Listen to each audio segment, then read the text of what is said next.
Hi everyone, tonight we are continuing with reading through Cheaper by the Dozen, and we are continuing with Chapter 9, Chinese Cooking. We were so impressed by the comforts and quiet organization of the Mullers' home that we were subdued and on our best behavior.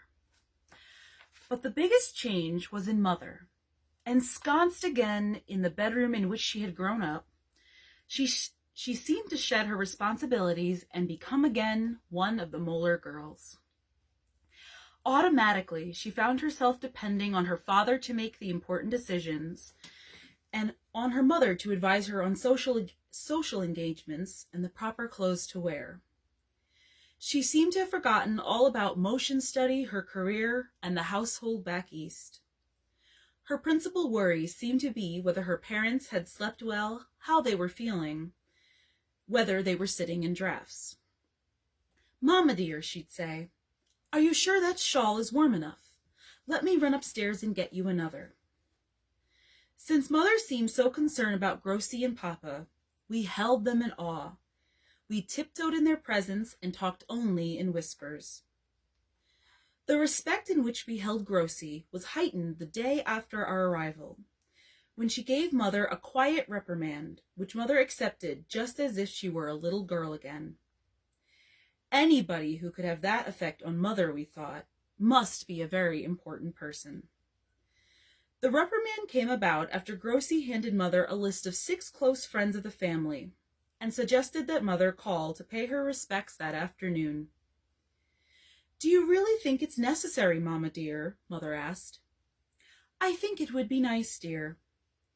"What do you think I should wear?"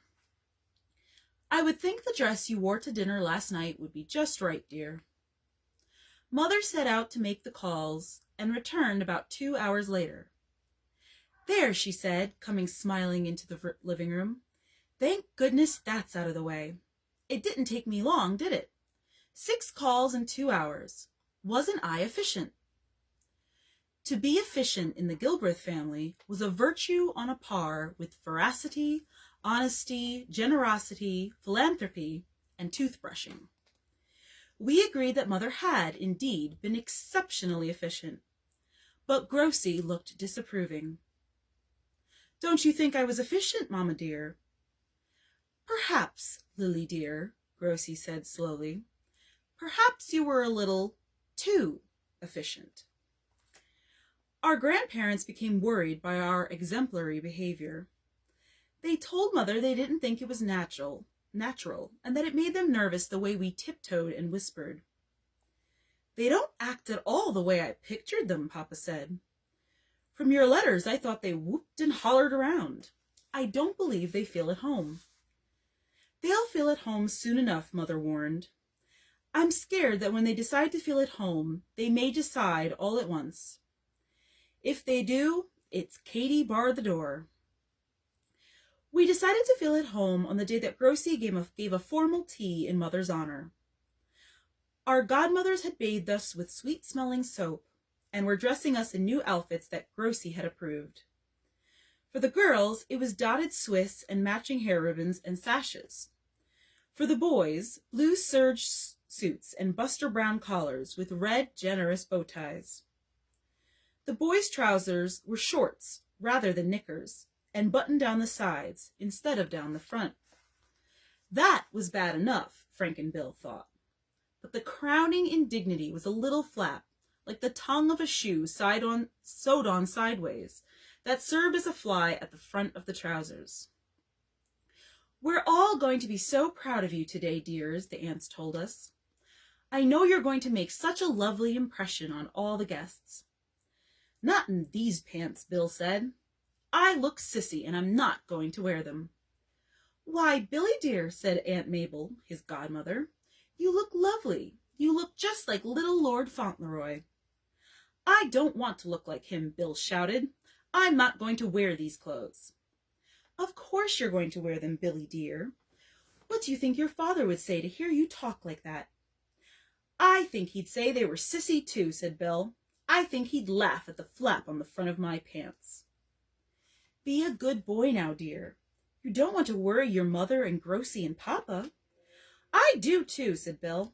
I'm sick of not worrying people. I say to heck with them. The godmothers froze. Why, Billy Gilbreth, said Aunt Mabel, where did you learn such an ugly word? We thought for just a moment that we saw a trace of a grin pass over Aunt Mabel's face, and that Aunt Gertrude nudged Aunt Ernestine, but we dismissed the notion as highly improbable and extremely out of character. Bill finally was prevailed upon to dress in his new outfit. But he was sullen, and so were the rest of us when we received our instructions about the party. First, the grown-ups will have a little chat and visit by themselves, dears. Then we want you children to come in and meet the guests. Remember, some of these people are your mother's oldest friends, and she wants to be proud of you, so do be careful about your clothes. Now run along out into the garden, and we'll call you when it's time. Left by ourselves, we walked out on the lawn, where we formed a starched, uncomfortable, and resentful group. We were tired of being on our best behavior, and we wished Daddy were there to stir up some excitement. At home, Martha whispered to the rest of us, the children visit when the grown-ups visit. They don't have to go stand in the garden like darned lepers. Why, Martha dear, Ern mimicked in shocked tones, where did you learn such an ugly word? At home, said Martha, they think the children have enough sense to fix their own hair, and they don't have to wear hair ribbons tied so tight that they can't wiggle their eyebrows. Look at the flap in the front of the pants, said Bill, pointing. A sprinkler was watering in the lawn nearby. Martha jerked off her hair ribbon, threw it on the ground, walked deliberately to the sprinkler, and stood under it. Anne and Ernestine were horrified. Martha, they shouted, are you crazy? Come out of there. Martha put back her head and laughed. She opened her mouth and caught water in it. She wiggled her now free eyebrows in ecstasy. The starch went out of her clothes, and her hair streamed over her face. Frank and Bill joined Martha under the sprinkler. Then Ernestine came in, thus leaving Anne the oldest, in what for her was a fairly familiar dilemma, whether to cast her lot with us or with the adults. She knew that being the oldest, she'd be held responsible, whichever course she took. Come in and get wet, we shouted. Don't be a traitor, the water's fine. Anne sighed, untied her hair ribbon, and came in. All right, dears, one of the aunts called from the house. It's time to meet the guests now. We filed into the living room, where our dripping clothes made puddles on Grossy's Persian rug. I think they feel at home now, Mother said a little ruefully. You children listen to me. Go upstairs and change your clothes.